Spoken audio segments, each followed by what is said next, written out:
Hello everyone, I'm going to go ahead and go through this lesson pretty quickly.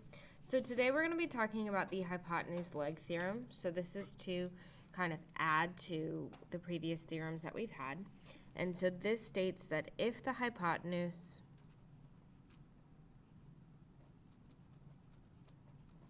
and a leg of a right triangle are congruent to the hypotenuse,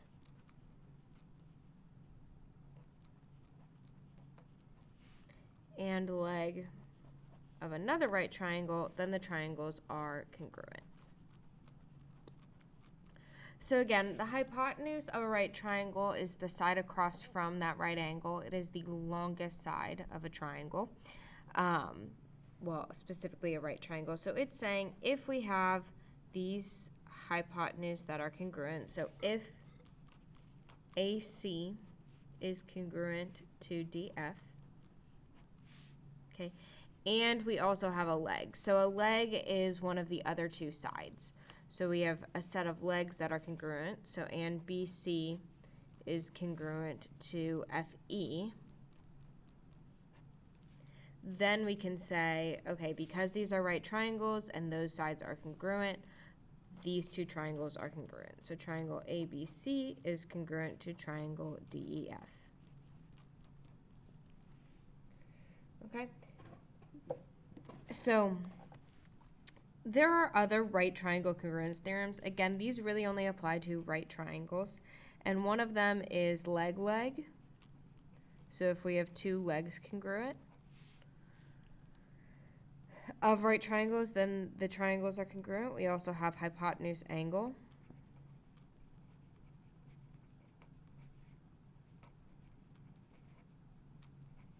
Which is HA. And we have leg angle. So right triangles give us a lot of opportunities here, and that's because when we have a right triangle, we already know that one set of angles is congruent. So it allows us to kind of make some other assumptions about these angles without having to do angle side angle and things such as that. So these are saying determine if the triangles are congruent. If yes, provide the theorem. So looking at this first one, we're given that one side of each of these is congruent, and we're given that they're right triangles. However, in order to be able to say that these two are congruent, we're going to need one other side congruent. So we may want to look at the figure for a second. We hopefully can see that, okay, this side is not congruent. However, they both share WX. And so by that reflexive property, that is going to be congruent. In these triangles, it may take you a second to look, but that is actually the hypotenuse. So they have a hypotenuse that's congruent and a leg. So yes, we can say triangle VWX is congruent to triangle YWX. And we do want to make sure the naming conventions line up. So VWX, yep, YXW. I wrote that wrong. Which is why it's important that we check our naming conventions so that we're in the correct order. So yes, those two are congruent, and that would be by hypotenuse leg. Okay, so is the next one congruent? So this one we have one leg that is congruent. We know that they're right triangles. And we have another leg that is congruent. So you may look at this and say angle, side, angle, and you're not, side, angle, side, and you're not wrong. But again, because it's a right triangle, we can be even more specific. This is happening because of leg, leg, because they have two sets of legs congruent. And then the last one, again, we're given that these are right triangles. So are these congruent? So they have one side that's congruent, and that is a leg. That's not the longest side of the triangle. This side opposite the right angle, so that's a leg. And then we're also given that one of their angles are congruent. And so that's enough to say that yes, these are congruent, and that's because of leg angle. Okay. Moving on to the next one. So this one says that angle V, okay, so that one is leg angle. So now we're going to do a proof. So you can do this proof a couple of different ways. We can write the whole, all the givens out, or we can go piece by piece. I'm going to go piece by piece, but it doesn't matter. So we'll start with our first statement. So our first statement is that angle V and angle X are right angles.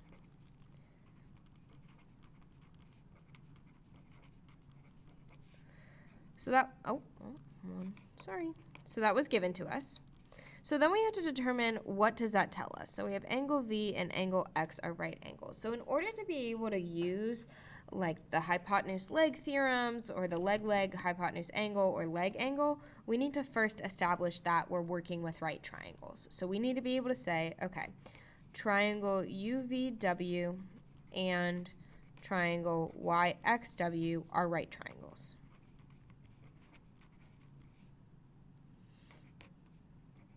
Okay, and we know that by the definition of right triangles.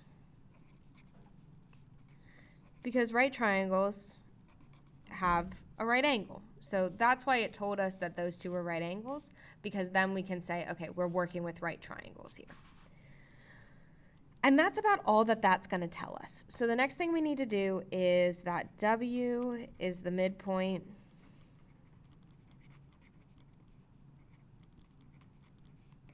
of Vx. And that was also given to us. So what does the midpoint say? What does that tell us? Well, that tells us that it is the middle point of this Vx. So it's telling us that Vw is congruent to Xw.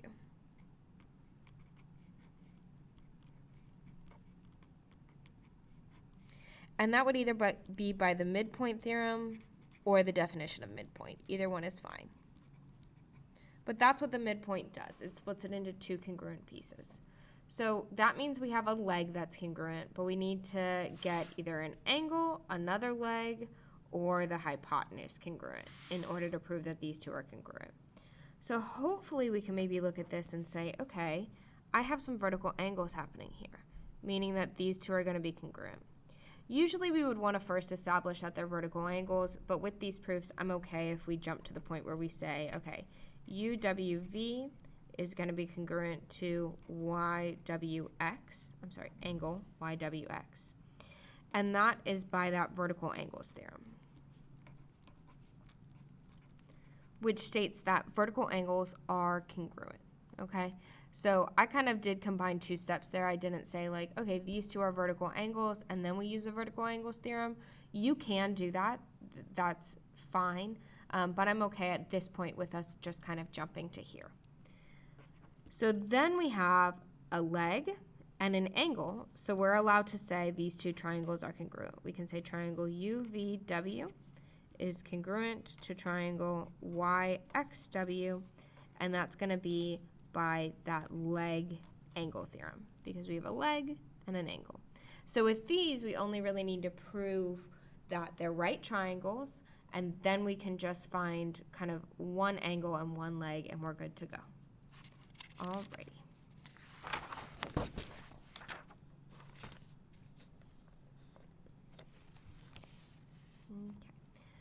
So moving on to the next one. We're going to start here.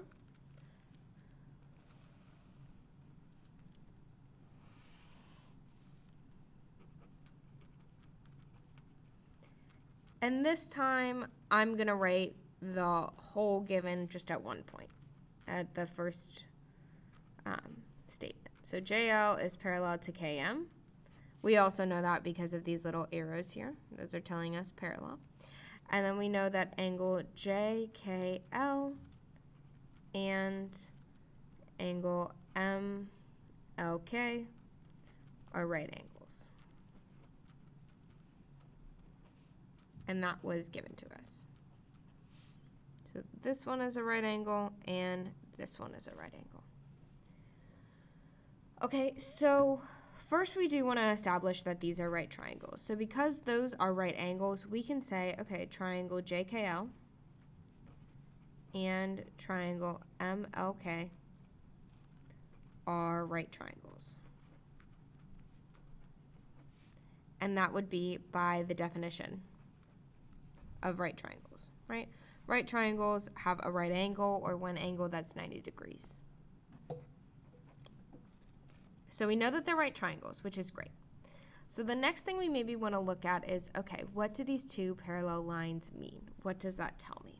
So when we're looking at this figure, it may help to kind of extend those lines so we can get kind of a better visual of what's happening. So we have these two parallel lines, and then we have a couple of transversals, but this is the one we really, really want to look at. So we have two parallel lines cut by that transversal here, okay? And so what that tells us is we can say that this angle is actually congruent to this one. Because those, and again, you can turn your paper, you can do what you got to do, but those are going to be those alternate interior angles. So the next thing that we can say, because those lines are parallel, is that angle JLK is congruent to angle MKL, and that is going to be by that alternate interior angle theorem. Okay, so we have an angle that's congruent, which is great. We know that they're right triangles, but we got to get something else. So we should hopefully notice that they also share a side. So they share this side, this KL. So we can say that KL is congruent to KL. What is that by? That's going to be by the reflexive property of congruence. Okay, and that is a leg for both of these triangles. Again, it's not the side across from that right angle, so we can't say that it's the hypotenuse. So we have a leg and we have an angle, and that is enough to prove these triangles congruent. So we can say JKL is congruent to triangle MLK, and that is going to be by leg angle. All right. We got two more. So again, we have our statements and our reasons. So I'm going to write out the whole given. So FH is perpendicular to EG, and FH bisects EG.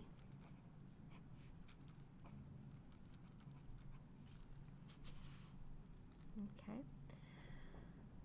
So that is given to us. So I'm going to start first with the fact that FH is perpendicular to EG. So what does perpendicular tell us? Well, that's telling us that angle FHE and angle FHG are right angles. Right? So it's saying that these two are right angles, and we know that by that definition of perpendicular. Okay? Perpendicular angles are going to intersect at right angles. So we can say, okay, those are right angles because I know that these two lines are perpendicular. And then we still do need to establish that we're working with right triangles in order to use these right triangle theorems. So then we can say, okay, triangle EFH and triangle GFH are right triangles. And that is going to be by the definition of right triangles.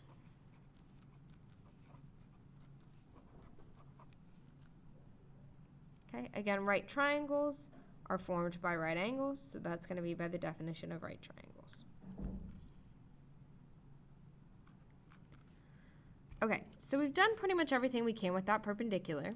So the next thing we're going to talk about is the bisect portion. So what does bisect mean?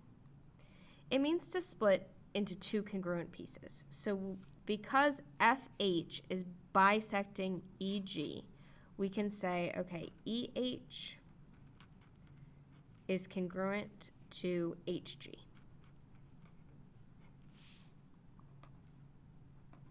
And that is going to be by that definition of bisect. Okay, so that gave us a leg, not the hypotenuse, right? Because the hypotenuse is across from the right angle. So then we need either another angle or another leg or the hypotenuse. So here we can actually get another leg because we can say FH is congruent to FH, and that is going to be by that reflexive property again.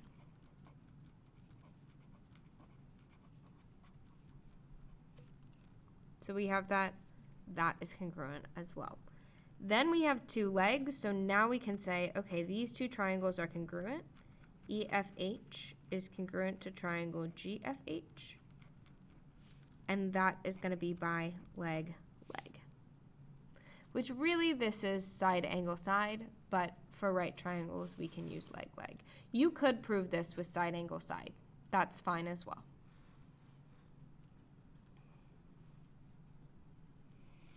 Okay, last one.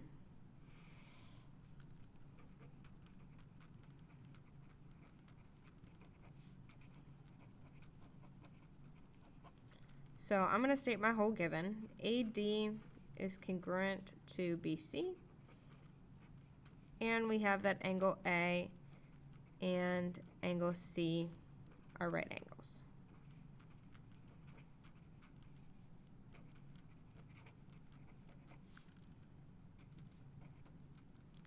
So we're told that AD and BC are congruent. So what do we need to establish next? Well, next we need to establish that if we're going to use these right angle theorems, we are working with right triangles. So we're told that A and C are right angles.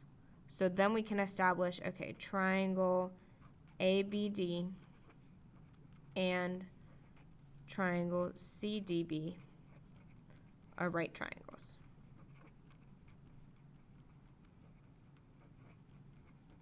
And what do we know that by? We know that by the definition of right triangles. Okay, so we are working with a right triangle, and in each of these we already have a leg congruent. So what else can we say is congruent? Well, again, we can say that, okay, DB is going to be congruent to itself, DB, because these share a side. And we know that, again, by that reflexive property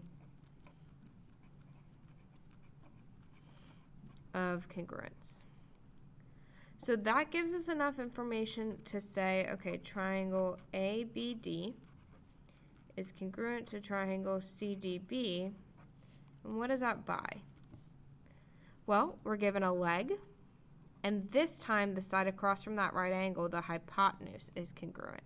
So this would be a hypotenuse leg situation. So we do need to evaluate kind of what we're working with, but that would give us that. And that should be the whole lesson. Okay, see you guys soon.